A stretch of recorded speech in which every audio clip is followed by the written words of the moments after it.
Hello everyone, and welcome back to DMG. This strange card is something most of you have probably never seen in person, although a lot have probably heard of it at least once. Now this is a very niche product from the early 2000s that was only on the market for a couple of years. This is a PPU or PhysX card made by Ageia. Now, you may be thinking, well, don't all NVIDIA GPUs have PhysX? Why would you need this? Well, now they do. But if you have a card like this GeForce 6800, you're going to need one of these to do physics processing. You see, back in the day when these came out, you could either offload PhysX to your CPU, which back when the average CPU was 1 or 2 cores, it really couldn't handle it all that well. If you had a 4, 6, or even some of the 8-core CPUs that came later, that would have been a viable opportunity. That would have been a viable option. But if you had a low core count by today's standards CPU, that just would not have worked.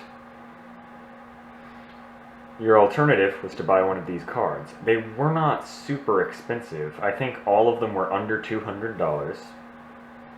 And, you know, it would do literally nothing other than process physics in the, I think, it was less than 100 games, if I recall correctly, that actually had support for this. So there wasn't a large market for them. The games would run fine without this card. You just wouldn't get, you know, cloth tearing, explosions, water ripple effects that looked as nice. And to the average gamer, they were a bit expensive for something that wasn't actually needed. So they were really only purchased by enthusiasts. And then, when they upgraded their graphics card to something, the NVIDIA 8000 series or newer, which had integrated PhysX, they probably just got rid of this card. They aren't very common, but they're not quite rare because there's not a lot of demand for them. Really, the only good application for these cards is if you're building a retro machine with an older card or an ATI card, like the HD 3870, for example, just to think of one. You know, if you build something with a Core 2 Duo and an HD 3870, but you still want PhysX, you could buy one of these. They're actually getting a bit expensive. But let's get to why I'm here, why I am sitting behind this camera, and it is to fix it. I've had this card for about a year, actually. You see right there, a capacitor should be there, identical to this one. Now, Panasonic does not make these caps anymore, but look at these caps. I mean, pretty much every electronic device that goes in an expansion slot from the early 2000s, even a lot of motherboards use those exact Panasonic SVP series capacitors. Although they don't make the SVP series anymore, these very suitable replacements can still be found. I got 2 of them for $1. And you can see that will just fit right there. So I will resolder this cap. Yes, I have tested it. The computer boots without the Molex power connector plugged in. And, I mean, the computer works. The fan runs at full speed. The card isn't recognized. If I plug the Molex connector in, it doesn't pass post and gets stuck on a initializing PCI device's post code. So obviously it's a problem with the card, and it's that it is not getting power. I'm not going to get too much into the specs of this thing. If I can get it working, I'm going to make a second video demoing it. But for this video, I'm just going to be fixing it. I'm borrowing my friend's soldering iron, and I hope it will be enough. Now, of course, I'm going to be soldering, so I'm going to take my trusty fractal fan that I rigged up to a 1970s Casio calculator power supply. Go ahead and plug that in, and that will give us the ventilation of our space that we need. And I'm only like a couple feet from the window, so I'll plug it in, or sorry, I'm not going to plug in the window. I'm going to open the window, and yeah. Now, I've actually never soldered this style of capacitor before. This will be my first time. So I'm very sorry if, if I do a horrible job. Okay, sorry, I'm filming at a bad angle, and I'm using the smaller camera so that it can fit on the desk. Again, I'm really sorry, but not burning myself in my list of priorities comes before getting the perfect shot. I think what I'm gonna do is, because the pad is all torn up, I think I'm going to, as well as I can, try and fix the pad if I can.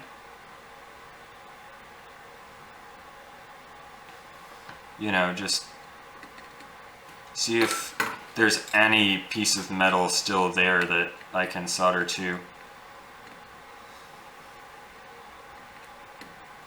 And if I do break the card, it won't be in much worse shape than it already is. Oh, it looks like the pad is actually reflowing a little bit. Okay, there we go. So we've got something where the pad once went. Alright, score. We got whatever this is and some little tweezers. There we go, that's the right way up. So I think I will just try and heat the solder on these pads. I wish that fan was not there, but it's too complex to take it off at this point. Perfect, okay. Go ahead and tin the pads of this thing. Like, usually these kind of capacitors are soldered by a machine with a crap ton more precision than I have. Yeah, I don't know if this is gonna work. There's like a big ground plane. I wonder if I could just scratch it off. Like off the top layer of the PCB. And just get to that ground plane. Unless, look at this. If I scratch off this top layer of the PCB, I could solder it to here. So, here goes. I'll try and create my own pad right there. I'll turn up the heat a tiny bit.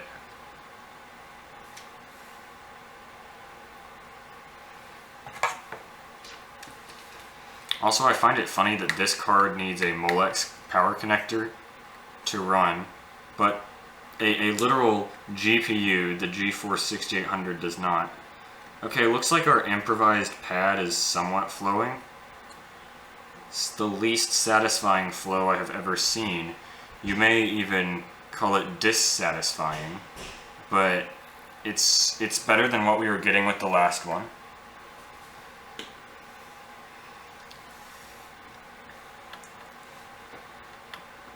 Yes.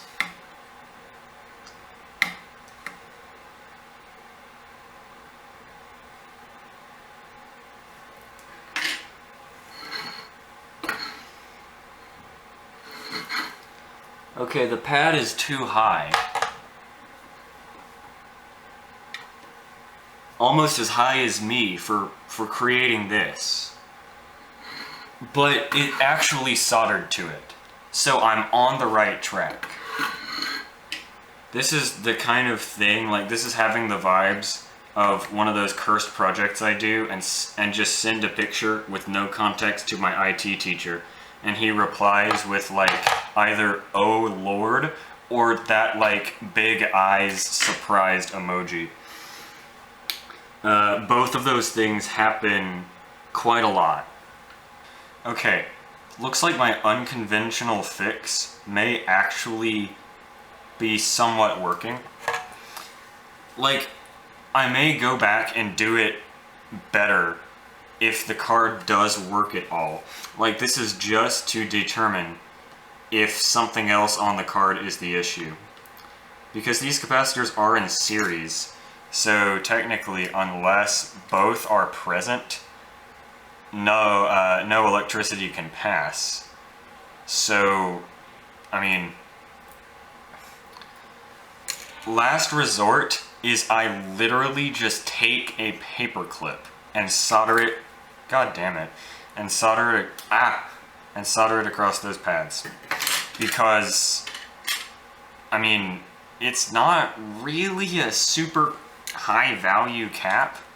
Okay, I'm just gonna be a big boy and hold the end of the frickin' solder. But yeah, it's not a super huge value. I think it was like a 56 microfarad. Don't exactly remember. I'm gonna try the harder to reach side first. Go in from the rear first, and then try the one that's a bit easier to reach. So that, oh yeah, also I do have another of these capacitors, so if something happens to this one, which I will do my best to prevent, but if worst comes to worst, don't you hate when those little flux droplets like hit your hand? Perfect. I may have done it. I just invented a new method of soldering. Oh my god. Okay, they're connecting. They're not connecting very well, but they are connecting. Sorry, very thrown together computer we have here. To eliminate as much possible issues as we can, I'm just going to use the iGPU, and that'll also, cut down on noise and stuff, because we won't have a loud little GPU fan like the ones on GeForce cards were before they were PWM controlled. I'm gonna plug in the Molex.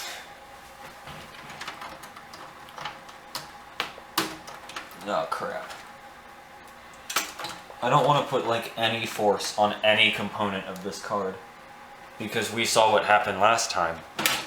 So yeah, I assume that capacitor was just torn off somehow. I received the card like that. It was not my fault. Alright, holding it like a vlog camera now. It's got a light. It does not seem to work. I'm gonna show you what happens when I unplug this.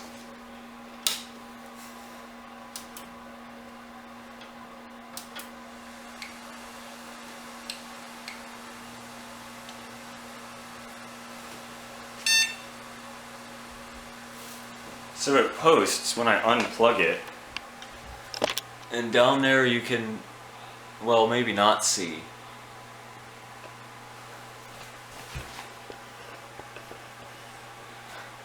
Yeah, there you go. Okay, now that the monitor is warm, it's doing things.